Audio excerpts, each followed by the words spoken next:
5 ans après l'élection de François Mitterrand à la présidence de la République, la gauche n'est plus majoritaire. Il y a coexistence ou cohabitation entre un président de gauche et un gouvernement de droite. Le Parti socialiste est dans l'opposition. Au sein du Parti socialiste, chacun s'organise, donnant parfois une impression d'émiettement. Reportage Dominique Lory, Alain Valentini et Yves Barbe. Il y a plusieurs demeures dans la maison du père, pourraient dire les socialistes parisiens. Des résidences secondaires dont les propriétaires s'appellent Rocard, Fabius, Chevènement, Mauroy. Cette politique immobilière inquiète des militants. Certains y voient des arrière-pensées présidentielles. Pour Michel Rocard, pas d'ambiguïté. Il est installé depuis 2 ans boulevard Saint-Germain. Il a annoncé clairement son intention d'être candidat aux élections présidentielles, tout en réaffirmant son attachement à l'unité du PS. Mais plus précisément, que fait donc Michel Rocard, boulevard Saint-Germain? Mon métier de député de l'opposition, mon métier de membre de la direction du Parti socialiste, mon apport de réflexion et le fait de convier tous nos camarades à se battre ensemble sur l'idée que la politique peut être aussi quelque chose de noble, qu'il peut y avoir une morale en politique, figurez-vous. Au lendemain du 16 mars, Laurent Fabius a installé une antenne boulevard Raspail.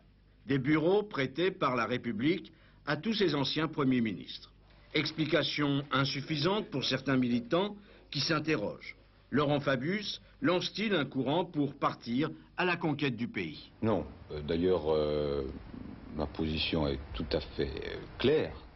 Je souhaite, comme des millions de Français, que François Mitterrand soit candidat.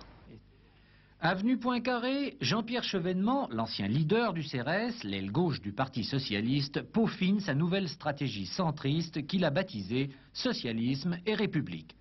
Pas d'ambition présidentielle avouée, mais il reconnaît qu'il prépare à sa manière l'avenir.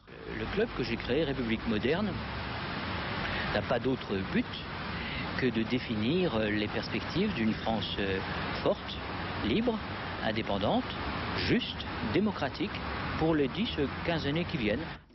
Avenue Bosquet, depuis juillet 84, Pierre Mauroy se veut un homme tranquille. Cela ne veut pas dire un homme sans ambition. Des atouts, sa complicité avec François Mitterrand, des fidèles dans le parti, une image qu'il s'efforce de moderniser, sans doute pour de futurs combats. En attendant, il reçoit beaucoup. Je reçois mes amis de la Fédération mondiale des Cités-Unies. Je reçois mes amis avec qui je fais effectivement de la politique, ceux qu'on appelle le courant B, à l'intérieur du Parti socialiste. Je reçois des amis socialistes, bien sûr, plus largement, et puis des collaborateurs qui travaillent avec moi. Pour être complet, il faut ajouter Charles Hernu à Montparnasse et Georgina Dufoy à Saint-Germain. Mais toute cette agitation ne semble guère préoccuper la rue de Solferino, au plus un certain agacement. C'est vrai qu'il y a les succursales ou, comme j'ai dit, les résidences secondaires. Mais la maison mère, c'est ici. C'est là que l'essentiel se passe. Bref, il s'agit simplement de cultiver les différences, affirment ces nouveaux propriétaires. Mais en toile de fond, les dispositifs mis en place cachent mal certaines ambitions présidentielles.